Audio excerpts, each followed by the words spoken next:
spending this time with me today as I share with you a little bit about what I mean when I refer to mothers as tough mamas, T-U-F-F. I want to first take you back to one of my favorite childhood shows, which is Winnie the Pooh. And Winnie the Pooh had a friend. His name was Roo. Now, Roo and a friend of his, it was an elephant. They called him a heffalump. His name was Lumpy. And Roo and Lumpy went running around through a forest and they got lost. And I remember Roo was trying to soothe Lumpy. And he told Lumpy, "Oh, don't worry. I know we're lost, but you know, all we have to do is to find my mama and she makes everything all right." And you know, I remember hearing that for the first time and I'm thinking, oh wow, you know, he just described, yeah, I guess I do make everything all right. And then I had to think long and hard again about that phrase, and there was a little bit of unfairness about that. And I think a lot of us moms do pick up on that, and we try to live that, make everything all right. I kiss the boo-boo and everything gets made so much better and life is so balanced.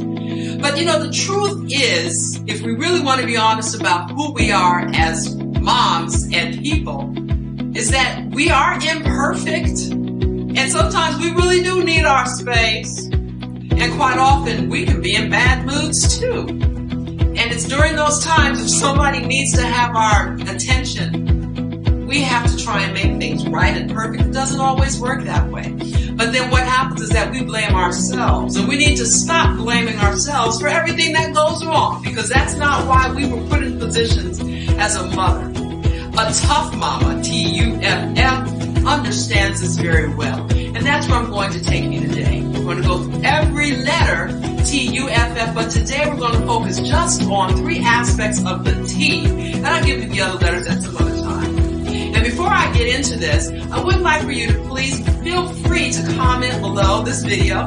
Share with me what you thought about it and maybe where you would like for me to go with some of the future videos. And hit that subscribe button so that you'll know when more of my videos come out. So let's talk about the T. Now, I'm a military vet, as I mentioned, and I remembered that when I was first going into the Air Force, I wanted to be at what was called the strategic level. These are the people who make all the command decisions, and they kind of get a chance to see into the future, and just really neat concepts. And the strategic people are, as I saw, were kind of up here. And that bottom layer had to do with tactical. The tactical was where the boots are on the ground, where the rubber meets the road, as we say in the Air Force. So the operational staff would tie the two together, and I wanted to be more strategic. Well, I remembered when I first got my assignment to the Air Force, they assigned me to a tactical force. And I remember walking around and seeing some of the pilots and how they were regarded. They were so well regarded. They were given leather jackets and they walked like, you know, they were really something special, because they were.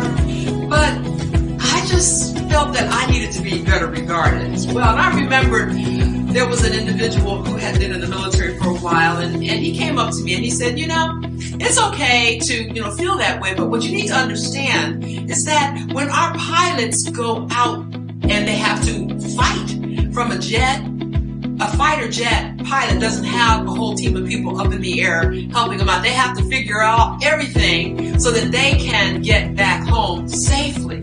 So they have to get through all the fiery darts that are thrown and hurled their way and do it just by themselves. Therefore, they have to be strong enough within themselves to be able to withstand what life might hurl their way. Otherwise, they won't make it back. So I started thinking, you know, it makes a lot of sense in that we have to prepare them to be a little bit, you know, as some people might say, cocky, a little bit very self-assured about what they're doing. And the people who would help train them would be more in the tactical arena. So I figured, okay, I guess I'm support staff. I'm okay with that.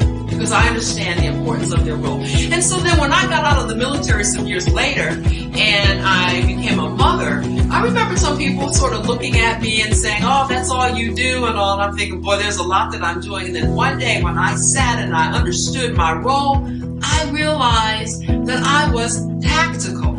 I had these children who I had to raise up so that when they would go out into the world and fiery darts would be hurled their way, that they'd be able to make it home safely. So I really understood what it meant as a mother to be the person who helped to train the people who were the boots on the ground, my kids.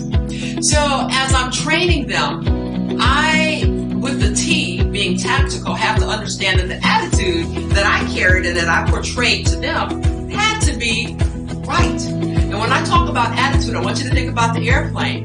Because if you're flying an airplane and it's going in a particular direction, you notice that the nose is just a little up. A positive attitude is what they would call it. The plane's going to make it okay to where it goes. But if that attitude is slightly dipped, then what's going to happen? You know that plane's it's not going to make it. So my job in the tactical arena as a mother is to be certain that the attitude that I convey is right and try and train my children to have the right kind of attitude. That's the boots on the ground part of tactical. And then if I'm training these people, and there's so many individuals, I told you I had 9, and you might have 1 or 2. But what you have to do is to then study. Study where their weaknesses are. Study where their strengths. Study whatever it is that makes them do what they need to do, that makes them weak, strong, excel. You need to study your children. And you need to know their personalities. You need to know where their triggers are. You need to know what their fears are as much as you possibly can so that when they grow and step out into the world arena, they survive. And then the last area as a mother, a tactical mother, understanding the boots on the ground and the attitude is I needed to understand how to correct. How do I correct my children? How would a pilot be corrected if he's doing something, if he's not showing up on time or if he's pushing the wrong button? There are certain disciplines, there are certain consequences that come so they can understand, oh, I have to do it the right way. Well, if you're training a child, it's about the same thing. You have to help them to understand, for instance, if they do something, you have to apply a discipline that helps them in that particular area to know how not to do something in the wrong way. For instance, let me just give you a few examples. If I have a child who's saying the wrong things, talking back, maybe saying some pretty salty things to their brothers and sisters, then I would have to look at that child and say, you got a little problem with your tongue? So because you have what's called a sick tongue, I guess you won't be able to have any sugar on your oatmeal, and you can't have that box of candies that was set aside for you. You know, there are those direct ties so that child can say, oh, I understand why this is happening. And so you need to be certain that your disciplines are targeting whatever action it is that you want to negate in that child. Same as with the pilot, as I mentioned earlier. So it's important, and I will be going over some more definite disciplines in future videos, but it's important that we realize that we are tactical. We're so critical to our children, and not to allow anyone to minimize us because we may not be in the strategic or the operational sphere. To be a tactical mama is to be a tough mama who carries that T in the right direction. But there's another T, and that T happens to be tenacious.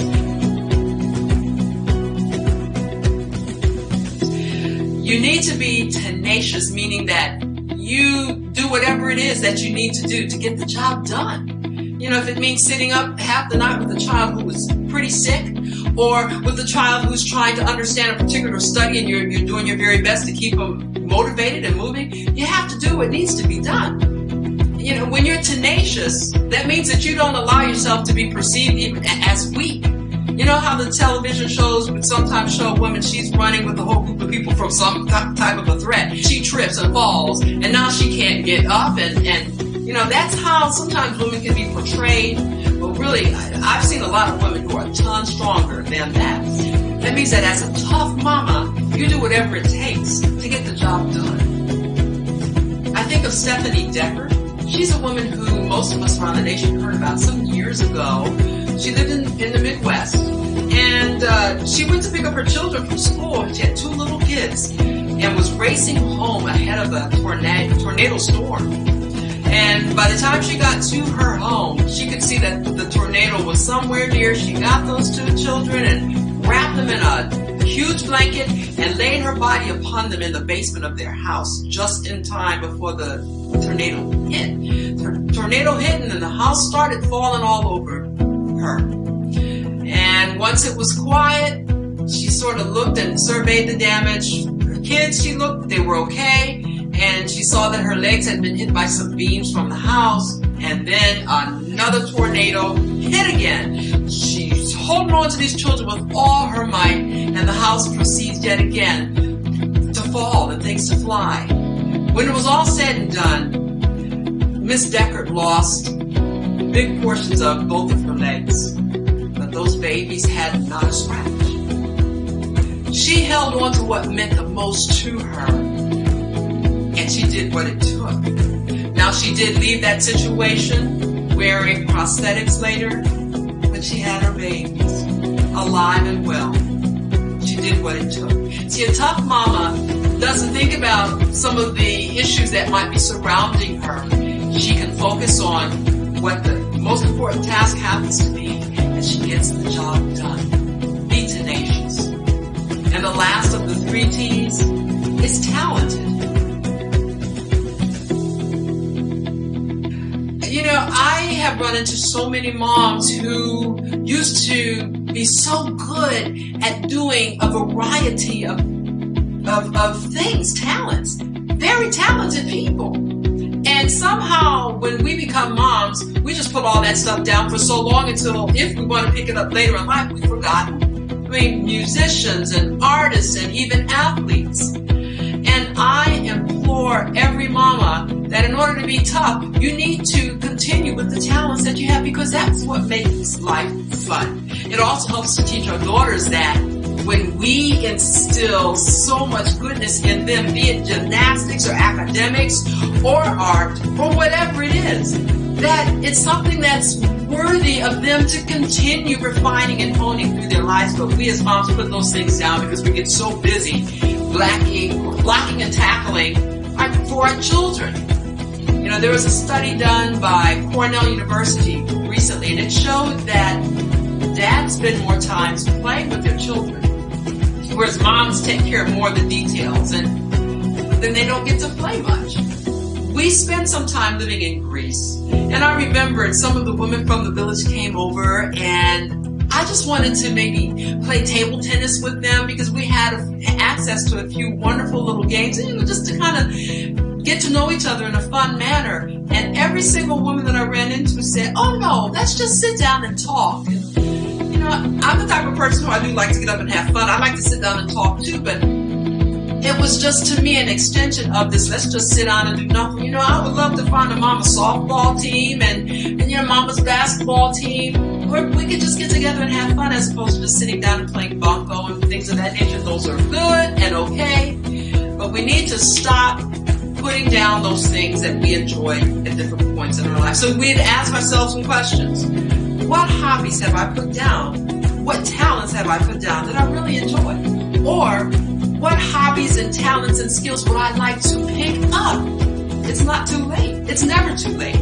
But it also teaches our daughters to hold on to what we instill in them as we're growing them up. So keep those talents. Keep those talents and live them. So there you have it. I've talked to you about being a tough mama, being tactical, the boots on the ground. You're the trainer. Being tenacious. Do whatever it takes to get the job done.